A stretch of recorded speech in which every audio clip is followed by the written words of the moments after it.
Friends, இன்றைக்கி நம்ம ரொம்ப யூஸ்ஃபுல்லான ஒரு டிப்ஸ் தான் பார்க்க போகிறோங்க. என்னென்னா, நம்ம வீட்டில் இப்போ அடிக்கடி ஜலதோஷம் பிடிக்குது, இருமல், தும்மல், ரன்னிங் நோஸ் வந்துட்டு ரொம்ப எல்லாருக்குமே ஒரு 2-3 நாளைக்கு இருந்தாலும் வார கணக்கில் நம்ம ரொம்ப கஷ்டப்படுத்துதுங்க. அதுக்குண்டான டிப்ஸ் தான் இது. என்னென்னா, ஒரு தடவை நம்ம இது யூஸ் பண்ணாவே உங்களுக்கு அது வந்து ரிலீஃப் கிடைக்கும். என்னதான் நம்ம மெடிக்கல் ஷாப் போய் மருந்து மாத்திரை வாங்கி சாப்பிட்டாலும் வாரக்கணக்கில் அது நமக்கு ரொம்ப தொந்தரவும் கஷ்டமும் கொடுக்கும்.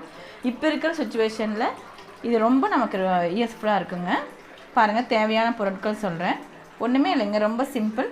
ஒரு 3 பல் பூண்டு நான் தட்டி வச்சுருக்கேன், ஒரு சிட்டிகை மஞ்சத்தூள், ஒரு கற்பூரம், இது வந்து 1/4 ஸ்பூன் அளவுக்கு ஓமம், 5 மிளகு, இவ்வளோதாங்க.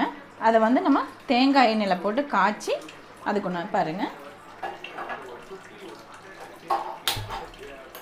தேங்காய் எண்ணெய் ஒரு 2-3 ஸ்பூன் அளவுக்கு விட்டுருக்கோம். அது கொஞ்சம் காயட்டும்.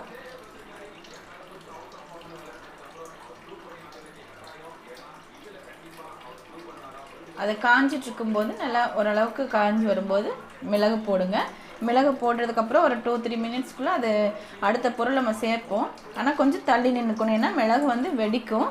அதனால் அதை கொஞ்சம் பார்த்து இது பண்ணுங்கள். அடுத்தது ஓமம்,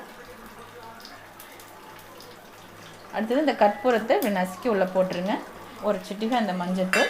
இந்த புகையை மட்டும் நம்ம வேஸ்ட் பண்ணக்கூடாது. பாருங்கள், இப்போ நல்லா காயிட்டும். இந்த ஆவி மட்டும் வேஸ்ட் ஆகக்கூடாதுங்க. இந்த ஆவி தான் நமக்கு முக்கியம். பாருங்கள், இந்த மாதிரி ஒரு ஸ்ட்ரெயினர் வச்சு அந்த புகையை வேஸ்ட் பண்ணாமல் அதை வந்து நல்லா ப்ரீத் பண்ணுங்கள். நல்லா மூச்சு இழுத்து நல்லா அடி தொண்டை வரைக்கும் நமக்கு அந்த புகை போய் படணும். ஒரே நாள் தாங்க, ஒரே நாளில் நமக்கு நல்லா ரிலீஃப் கிடைக்கும்.